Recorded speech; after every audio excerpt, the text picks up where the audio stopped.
శ్రీరస్తు శుభమస్తు అవిఘ్నమస్తు. శ్రీ రాజశ్యామలాంబ సహిత దశమహావిద్య ఆలయం, స్వర్ణ దేవాలయం, గోల్డెన్ టెంపుల్ నిర్మాణం కొరకు లోకక్షేమార్థం దశమహావిద్య మహాయాగం.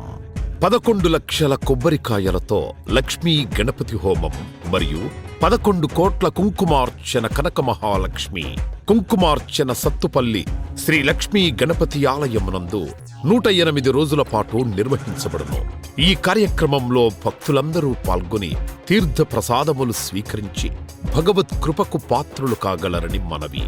స్వర్ణ దేవాలయ నిర్మాణము మహాసంకల్పం, సాహసోపేతమైన నిర్ణయం. ఇది అమ్మ నిర్ణయం, ఇది దైవ సంకల్పం, భక్తుల శిష్యకోటి సంకల్పం. ఈ మహాసంకల్పం నెరవేరడానికి 999 యజ్ఞములను పూర్తి చేసుకొని సహస్ర యాగములో అడుగుపెడుతోన్న వేళ ఈ మహోత్సవమైన కార్యక్రమానికి స్వర్ణాలయ నిర్మాణానికి శ్రీకారం చుట్టిందే శ్రీదేవి శ్రీ విద్యాపీఠం.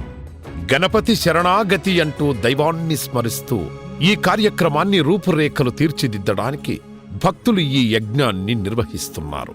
ఈ స్వర్ణాలయ నిర్మాణానికి స్థలదాతలు, విగ్రహదాతలు, నిర్మాణదాతలు, పోషకులు, రాజపోషకులు, మహారాజ పోషకులు, భక్తులు సహాయ సహకారములు అందించి తెలంగాణ ప్రాంతంలో ప్రతిష్టాత్మకంగా ఈ దేవాలయ నిర్మాణాన్ని చేయడానికి ఇంటికొక పువ్వు ఈశ్వరుడికొక మాల అన్నట్లుగా అందరూ సహాయ సహకారాలు అందించవలసిందిగా కోరుతున్నాం.